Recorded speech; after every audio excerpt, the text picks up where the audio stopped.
fuula Waaqayyoo fuula amantootaa fi obbolootaa kana durattis waadaa galuu koo nan mirkaneessa. Ergama guddicha ergama koo fi mul'ata koo godhee mootummaa Waaqayyoo babal'isuuf dhiphinaa fi ciniinsuu isaas hundumaas ofitti fudhadhee yeroo dhiphinaatti yeroo bal'inaatti dhaabuuf argachuu koo keessatti ari'atama wangeelaa natti dhufu hundumaa danda'e dhiphina isaa hundumaa hoosaan baachuu koon yeroo hundumaa bakka jiraadhuuf haala hundumaa keessatti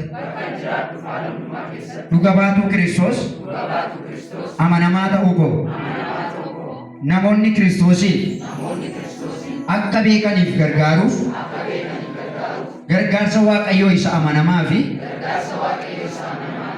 fuula Waaqayyoo fi namootas dhaabbatan kana hundumaa duratti imaanaa guddaa kana fuudhuu koo